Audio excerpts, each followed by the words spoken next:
Good day to you, my name is Debbie. Today I will be presenting Ethical Quality Verifications, Section 9.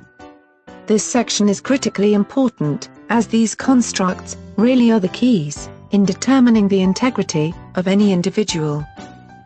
These are the constructs that we use to verify if the person has the ethical standards or not, or whether they are really honest or high-risk candidates. Let us start off with Candidate 1. Notice that the candidate's personal standards and character qualities are in harmony with each other. It is also clear that his risk score is ever so slightly higher than his personal standard, and exactly the same as his character qualities. Meaning that when it comes to making any form of decision, he could easily choose to take a risk, making him a very high-risk candidate. Continuing, we find that the candidate has underactivated self-discipline. Further, it is highly unlikely that the candidate would be financially disciplined with such a low self-discipline score. It is interesting to note that the candidate's responsibility of 91 is inconsistent with his reliability at 76. Besides that fact, if one has a lack of self-discipline, it would be impossible for any person to be responsible at 91%. As we have seen in the past lectures, this candidate is untrustworthy, and is manipulating all the time. He is high risk, and should be monitored very carefully. Moving on to Candidate 2. We find that his personal standards and character qualities are in harmony with each other, which is within 10% tolerance. The candidate's risk score is indicating that he is risk adverse, which would make him reasonably trustworthy, and is unlikely to associate himself with any dishonest activities.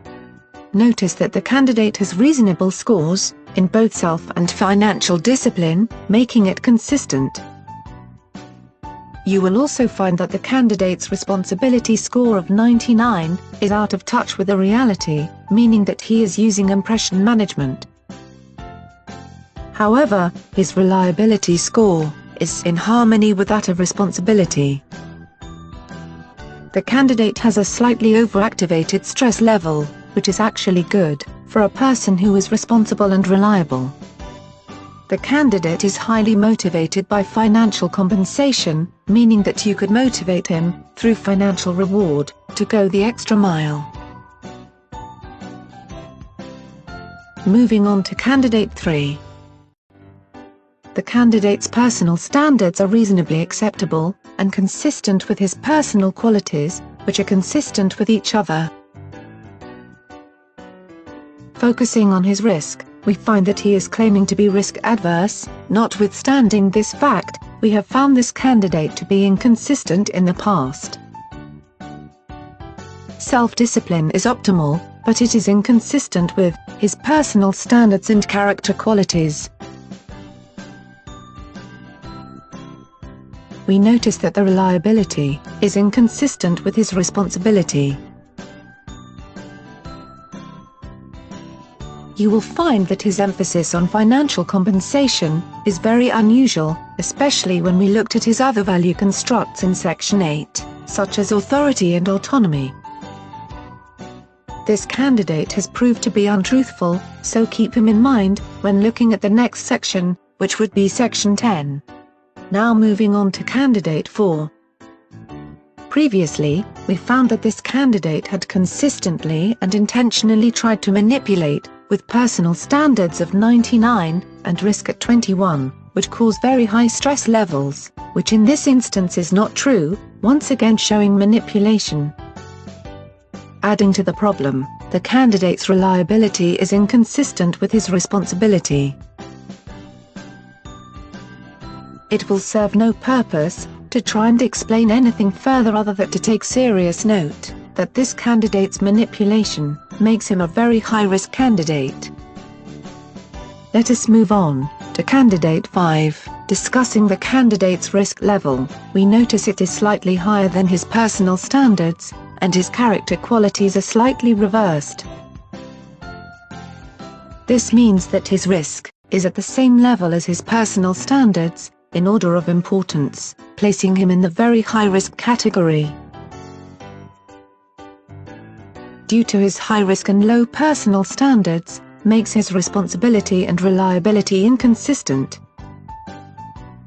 Notice the candidate's stress level IIS is highly overactivated, and due to his obsession with financial guarantee, which is a sure sign of a low-risk candidate, due to his overactivated stress, we would need to investigate this, because there is a possibility that he is engaged in fraudulent activities. The reality is that there is so many inconsistencies with this candidate, we must check him out very carefully. How do we make any sense of this information? Let us continue with candidate 6. The candidate's personal standards are extremely high, but consistent. Her risk is also very high, with only 3 points lower than her personal standards, making her a high-risk candidate, and the candidate's self-discipline and financial discipline are only just in harmony with each other.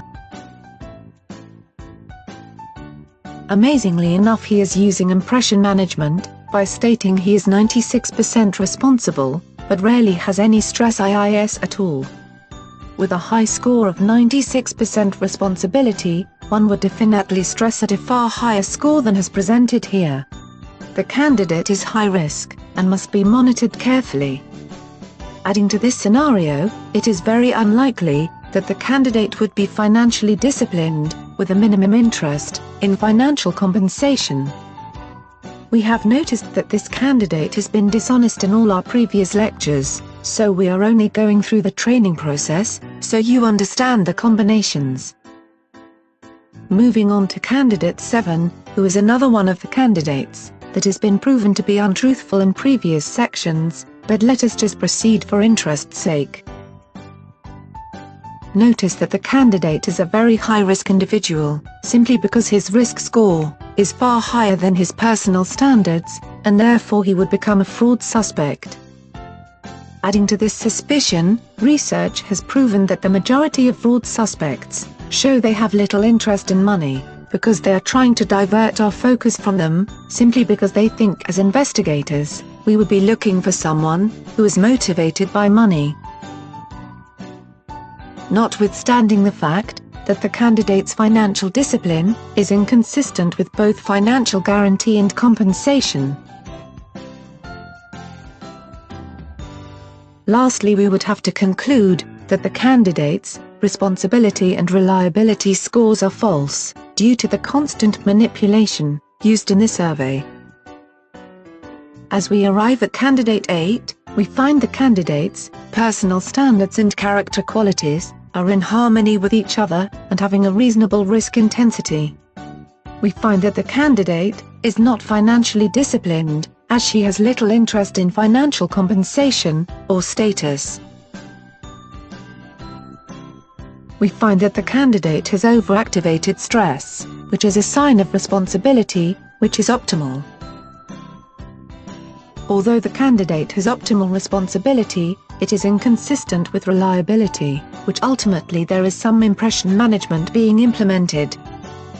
We therefore would have to look at other constructs to check whether or not she is trustworthy or not.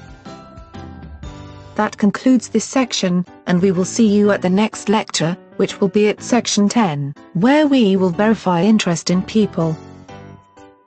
Goodbye.